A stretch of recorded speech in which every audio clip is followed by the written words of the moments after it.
work is always in plain sight, and yet often we may stroll by, barely noticing the brilliant balance between the natural world and created space. This is the work and art of the trailblazing landscape architect Claire Bennett.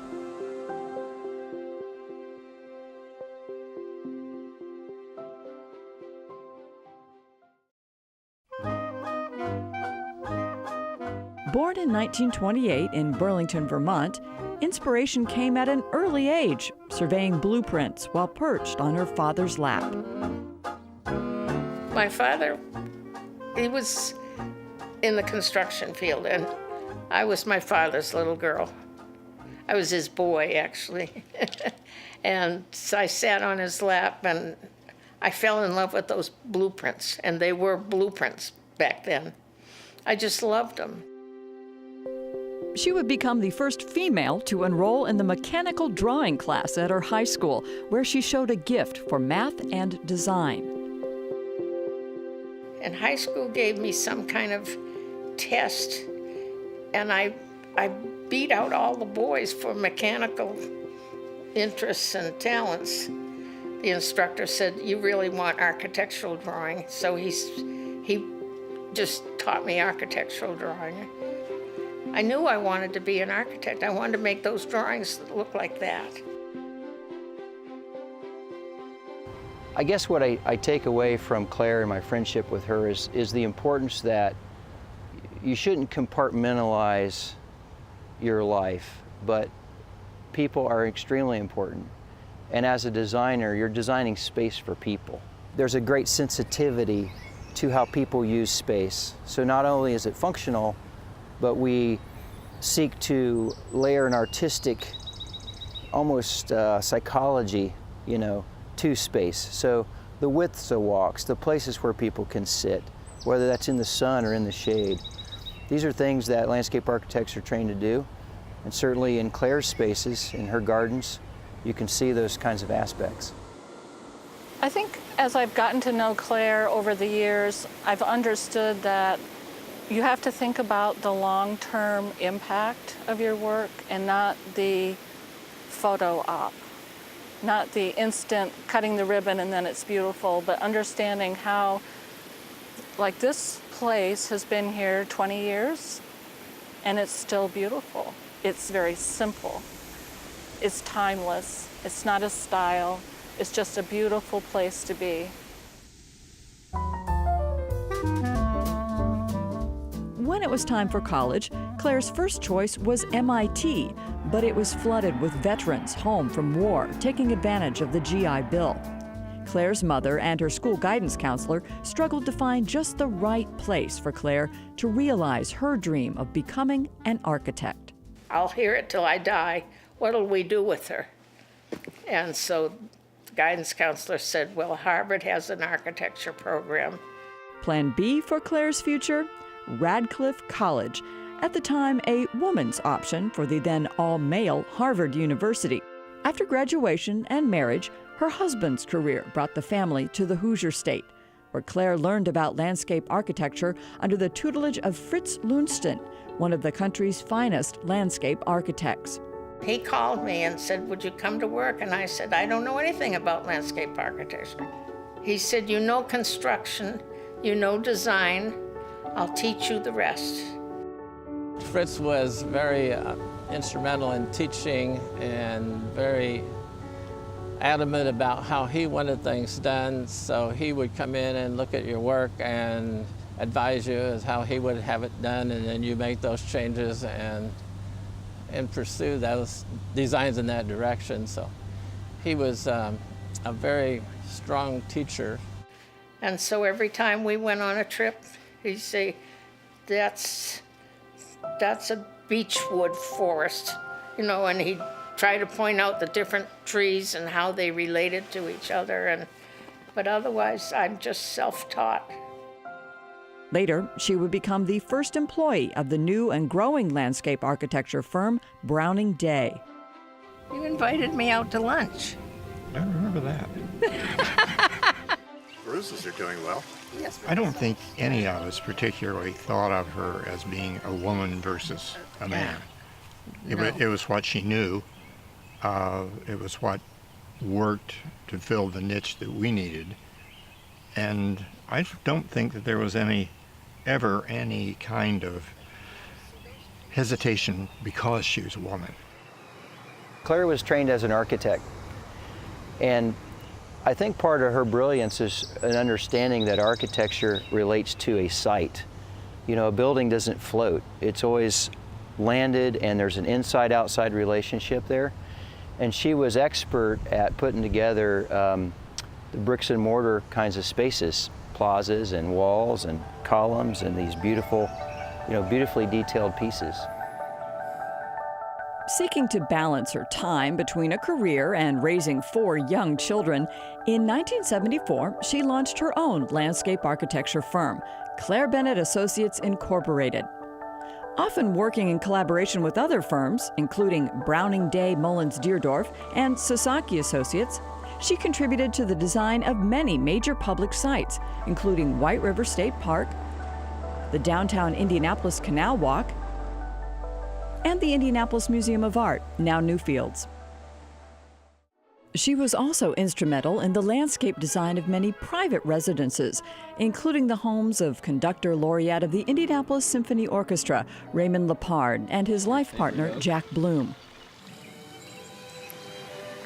It had been an orchard, that's why it's called Orchard House, of course, that struck me as being a very attractive image to maintain, but in the way of floral things. And then Claire came up with this idea of a lake connecting one end to the other. This was one big flat field, and when we brainstormed with Claire about the vision of what we wanted, she had the brilliance of designing the pond and the falls and using the fill to contour the front acreage and plant a prairie in that. And then over the course of this somewhat less than 5-acre thing, we've planted by tree spade well over 100 trees. Placemaking or landscape architecture is certainly focused on how people experience space, whether it is the long view across a space, like the river behind me, right? Or whether it's a place that's quiet, and sometimes quiet spaces where people have the opportunity to reflect actually have white noise, water, for example, in terms of fountains. Good landscape architecture elevates the place that you're in to be a place where you can have memories and that tie you back to why you're there. And in our world, history and sense of who you are really important to being grounded and happy in your world. She was one of the first women to serve as president of the American Society of Landscape Architects. She was also the first woman president of any Harvard club in the country. And today, the Claire Bennett Legacy Award recognizes Indiana landscape architects who embody her legacy of service to the profession and community. But her first service always was to family.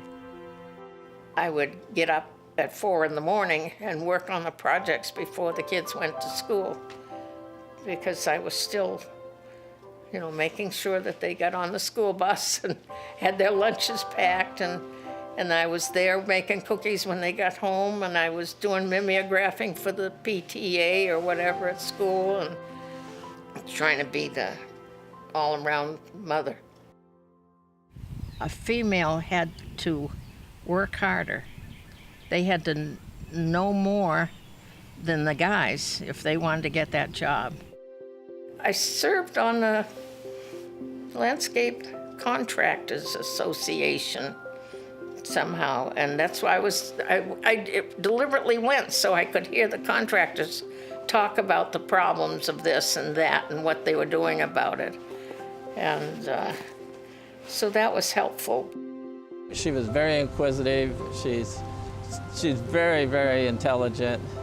And so she was able to pick up things a lot quicker than most people would and be able to use that knowledge.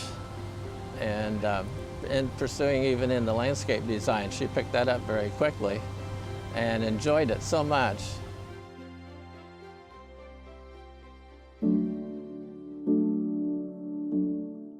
In 1984, tragedy struck the Bennett home when Claire's husband Paul suffered injuries from an auto accident, which left him in a coma for nearly 6 months. After waking, he was disabled the rest of his life, some 19 years. But Claire Bennett would draw inspiration from the tragedy. At Newfields, her vision for a garden for everyone was to create a space where everyone, including those with differing abilities, could enjoy its beauty. I think Claire had some great insight into disabilities and impairments as it relates to how people experience the built environment. And so the Garden for Everyone was an opportunity, I think, for her to express her innate understanding of perhaps what her husband was going through.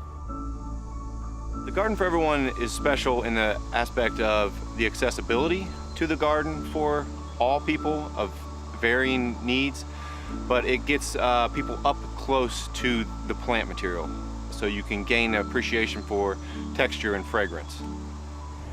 That space is designed in a way so that if you're in a wheelchair, for example, you're at the level of all the plants. The walls are raised and the plants billow over the sides. She was very sensitive to textures and smells in case you were visually impaired, for example. The signs in that garden have Braille on them. And so she was ahead of her time in a sense that now we would consider that a healing garden for people, you know, to experience.